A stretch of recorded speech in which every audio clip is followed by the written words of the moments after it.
Pengembangan SDM aparatur merupakan sebuah investasi strategis berjangka panjang dan berdimensi luas.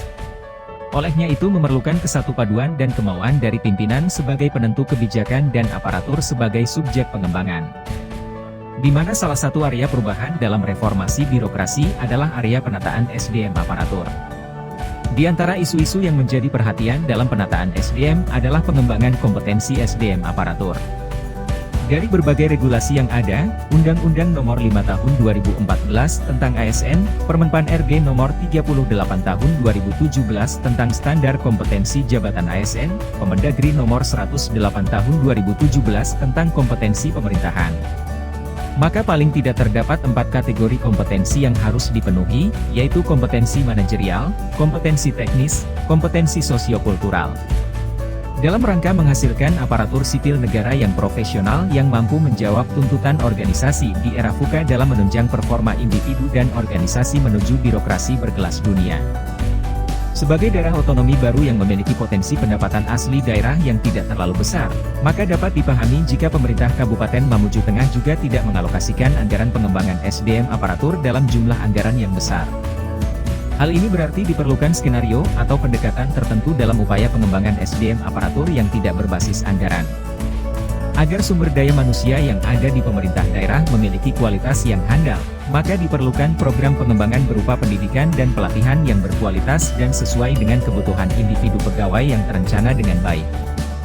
Sejalan dengan itu, kebijakan mengenai pengembangan sumber daya aparatur melalui pendidikan dan pelatihan aparatur pemerintah daerah, diharapkan dapat memperoleh pengetahuan, keterampilan, dan keahlian. Menelusuri jenjang karir serta untuk meningkatkan efektivitas derajat profesionalisme penyelenggaraan tugas yang nantinya dapat diterapkan dalam bekerja maupun dalam rangka pengembangan organisasi. Pengembangan SDM dapat dilakukan melalui berbagai kegiatan, antara lain pendidikan dan pelatihan, seminar, kursus, penataran dan lain sebagainya. Pengembangan kompetensi aparatur sipil negara tersebut harus dilakukan secara terencana dan berkesinambungan. Agar pengembangan aparatur sipil negara dapat dilaksanakan dengan baik, harus lebih dahulu ditetapkan suatu program pengembangan yang sistematis. Dari hasil analisa masalah yang telah dilakukan, salah satu akar masalah yang menjadi penyebab masalah utama adalah belum optimalnya pengembangan sumber daya manusia aparatur terhadap agenda tahunan pemenuhan 20 JP bagi setiap aparatur sipil negara dan belum terbangunnya komitmen dan kesepahaman antara stakeholder dalam pengembangan sumber daya manusia aparatur. Untuk permasalahan tersebut, langkah strategis sebagai solusi inovatif yaitu Bangkom Center by Collaboration Management. Pengembangan kompetensi terpusat dengan metode pendekatan kolaboratif manajemen yaitu kolaborasi sinergitas partisipan. Partisipan yang dimaksud adalah keterlibatan berbagai pihak yaitu pemerintah, lembaga masyarakat, pusdiklat, akademisi, dan sektor swasta.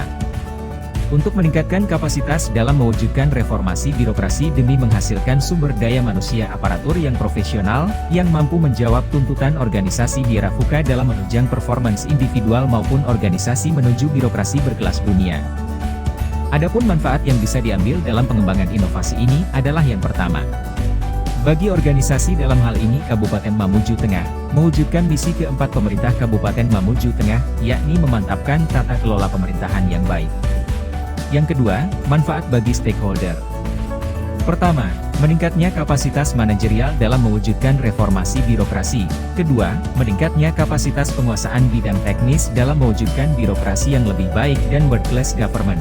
Ketiga, meningkatnya kompetensi sosiokultural dalam mewujudkan birokrasi sebagai instrumen utama dalam perekat pemersatu bangsa. Keempat, meningkatnya kapasitas kompetensi pemerintahan dalam mewujudkan good government dan clean government.